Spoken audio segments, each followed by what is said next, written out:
Здравейте, приятели! Отново сте с канала на Евентуална случайност. Днес ще ви разкажа трудната история на Силвестър Сталоун. Актьорът, сценарист и продуцент.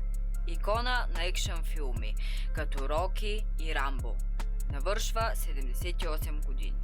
Въпреки че професионалният му живот е поредица от успехи, той се е сблъсквал с трудни лични моменти.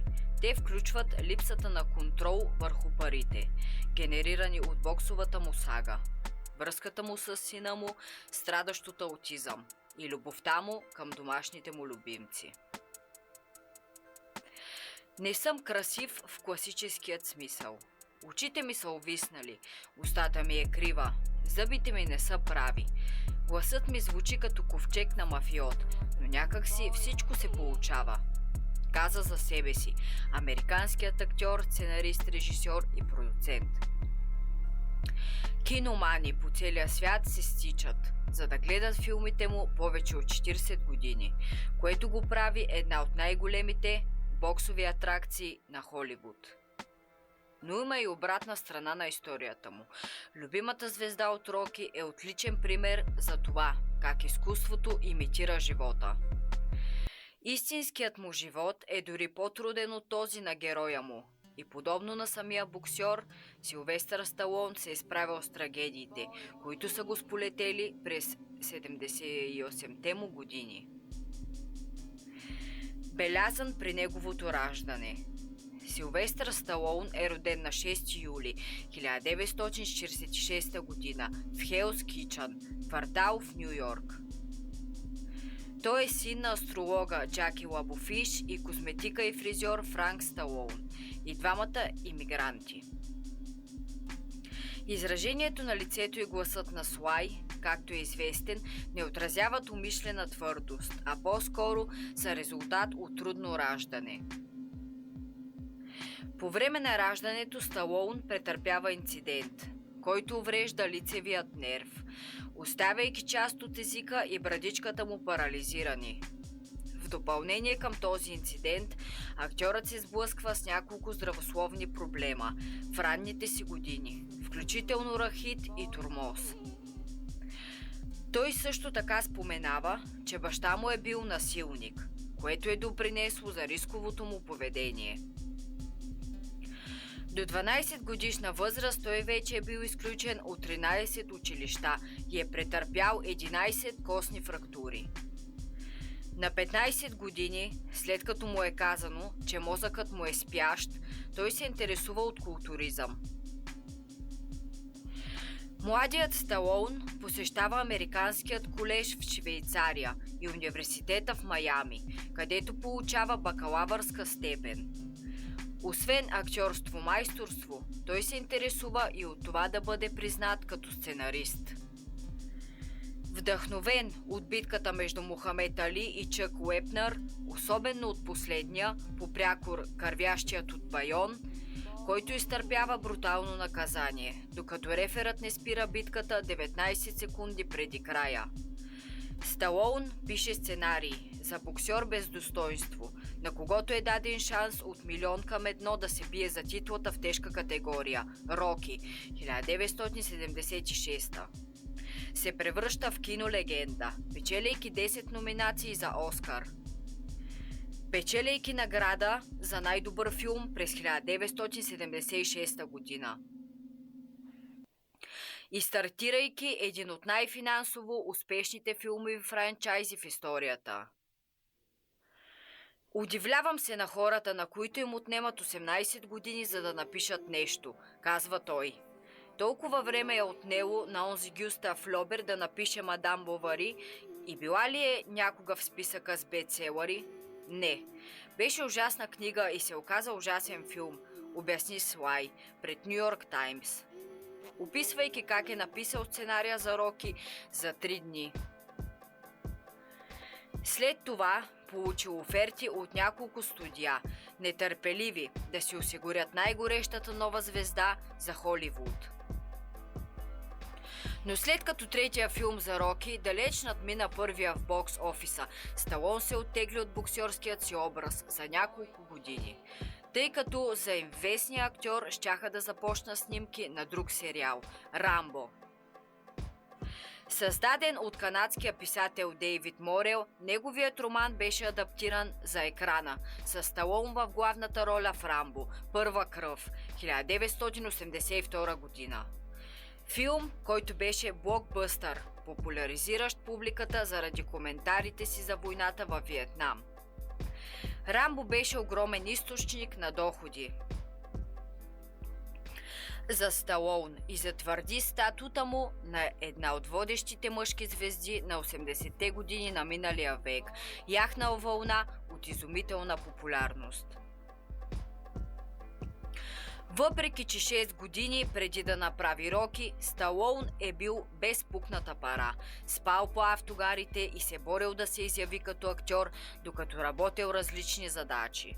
През 1970 година той участва в Парти у Кити и Стъц, еротичен филм, който според него по днешните стандарти би бил оценен само с PG, което означава родителско напътствие. Беше ли това или кражба от някого, защото бях на ръба? Вместо да направя нещо отчаяно, приех двудневна работа за $200 и се справих, каза той. Според Сталон, филмът никога не е пуснат. След успеха на Роки, обаче му били предложени $100,000, за да купи правата, но той отказал, заявявайки: "Не бих ги купил дори за $2. Адвокатът ми ги посъветва да стоят далеч от мен." По време на снимките на Роки 4, Долф Лундгрен едва не го нокаутира. На филмовият фестивал в Кан Сталон разкри пред пресата, че светският майстор по карате, превърнал се звезда от екшън филмите, е твърде перфектен, което го накара да го презира от самото начало. Въпреки че тази динамика работеше добре за филма, където героите им трябваше да се мразят, тя създаде напрегната атмосфера на снимачната площадка. Ситуацията ескалира до точката, в която Слай предизвиква Лундгрен действително да го удари и да се опита да го повали. Лундгрен прие думите му много сериозно и нанесе толкова силен удар, че почти го уби, изпращайки го директно в болницата. Сталон си спомня: "Следващото нещо, което си спомням, е, че бях в самолет за спешното отделение. Бях в интензивно отделение 4 дни. Той беше транспортиран по хеликоптер до болница Сейнт Джонс в Лос-Анджелес, където му беше поставена диагноза сърдечен хематом." Въпреки почти фаталния инцидент, Долф Лундгрен и Силвестър Сталон поддържат близки отношения. Както шведът казва пред Ню Йорк Пост: "Бях изненадан колко добре Слай може да се бие. Аз се биех истински и трябваше да се науча как да се преструвам." Той беше напълно отдаден на ролята си. След диагнозата аутизъм на сина му, Сърджио, Слай и тогавашната му съпруга Саша са изправени пред значителни предизвикателства. Въпреки че са се справили с трудностите на момчето по-отделно, Саша е поел по-голямата част от отговорността, докато Сталон е продължил да работи. За актьора ситуацията е била сърцераздирателна, поради трудността да се свърже с сина си. Звездата от Роки сподели своя опит: "Няма истинска връзка баща-син. Трябва да бъда негов другар в игрите. С такова дете трябва да оставиш егото си на страна. Не можеш да го насилваш в този свят. Вместо това, ти се присъединяваш към него във всичко, което прави." Той също така призна, че чувства по-силна връзка с по-големия си син Сейдж. Отчасти защото е бил по-способен да установи тясна връзка с него. Но именно този син, с когото Слай поддържаше близки отношения, почина на 36 годишна възраст през юли 2012 година. Сейдж почина от сърдечен удар, причинен според аутопсията от астеросклероза, сърдечно заболяване, при което холестеролът и мазнините блокират артериите, ограничавайки кръвния поток и причинявайки фатален инфаркт. Освен че се сблъсква с трагичната загуба на сина си, Сталон трябваше да се справи с неоснователни медийни спекулации, че Сейдж е бил под въздействието на наркотици по време на смъртта си.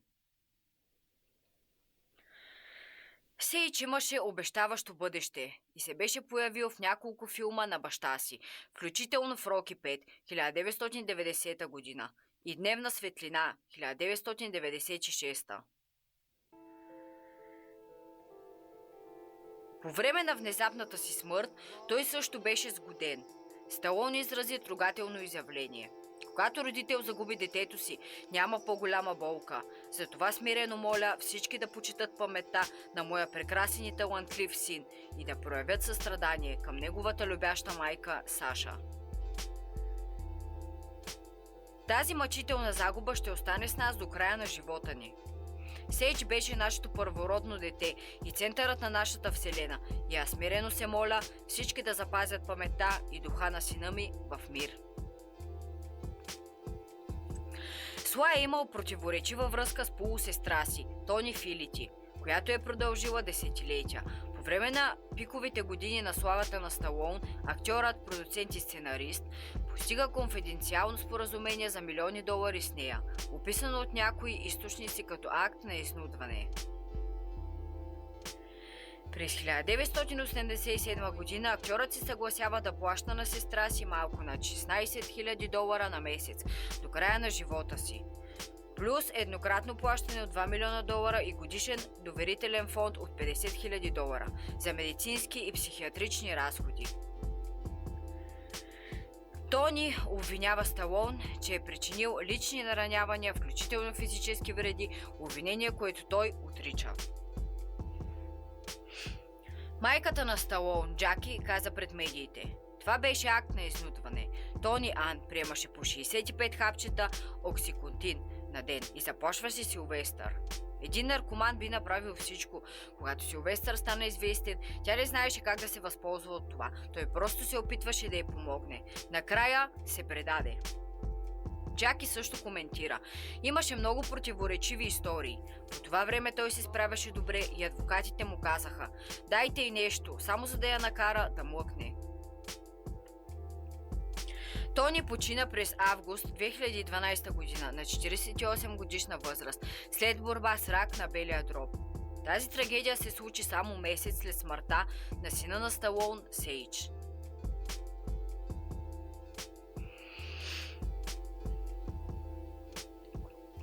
През октомври 2012 година, само месец след трагичната загуба на сина си и сестра си, Сталон получава новината, че дъщеря му София ще се нуждае от сърдечна операция през декември. София е претърпяла първата си сърдечна операция като бебе, за да коригира сърдечен дефект, който е минала добре. На 16 годишна възраст обаче се нуждае от допълнителна процедура на сърдечна клапа. Въпреки предизвикателството, процедурата е успешна, но баща й е съкрушен. Дженифър Флабин, съпругата на Сталон, описва София, казвайки: тя най-много прилича на баща си. Подобно на него, тя е прочела почти всички книги на Шекспир. Те имат много специална връзка, мислят еднакво и дори имат сходни маниери. София е любовта на живота му. Относно Слай, тя добавя: това беше ужасна година. Ужасна година за него. Силвестър е съсипан, но отказва да говори за дъщеря си. След операцията си София завършва университета на Южна Калифорния през май 2019 година, където учи комуникации с фокус върху бизнеса и киното.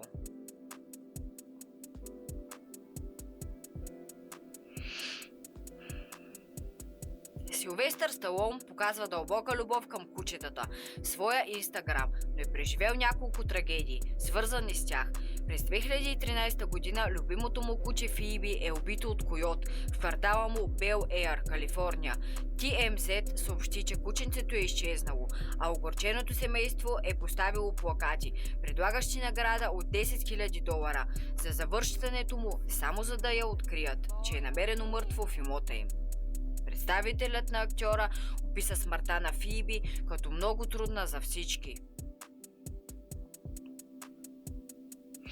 Освен това, преди да постигне успех с Роки, Сталон се изблъсква с финансови затруднения и се опитва да продаде любимият си булмастив Буткус за $100. Както той казва: опитах се да продам кучето си, защото беше това или ще умра от глад у дома. Той успява да го продаде за $50.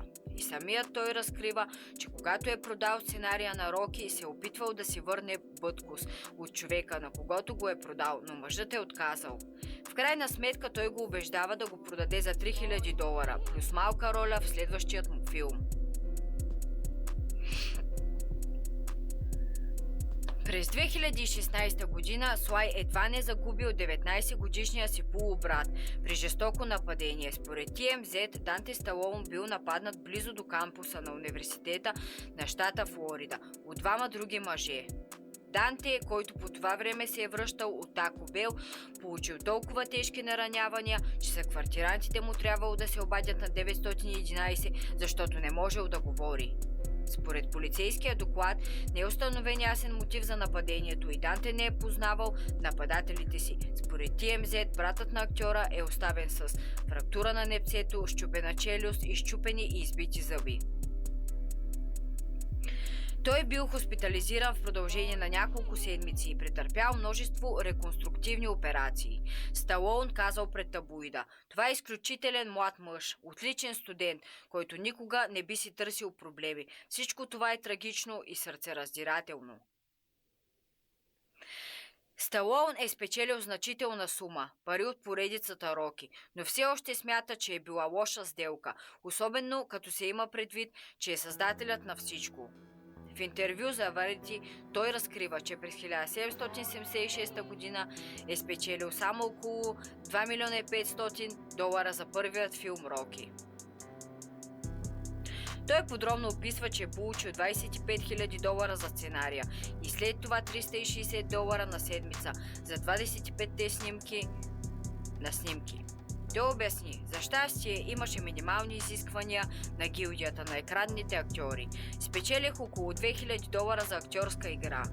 По-голямата част от приходите му от успеха на Роки идват от неговия 10-точков нетен дял или разпределение на печалбата. Той печели $75,000 за Роки 2 през 1979 година и $120,000 плюс значителната сума като процент от печалбата си на Роки 3 през 1982.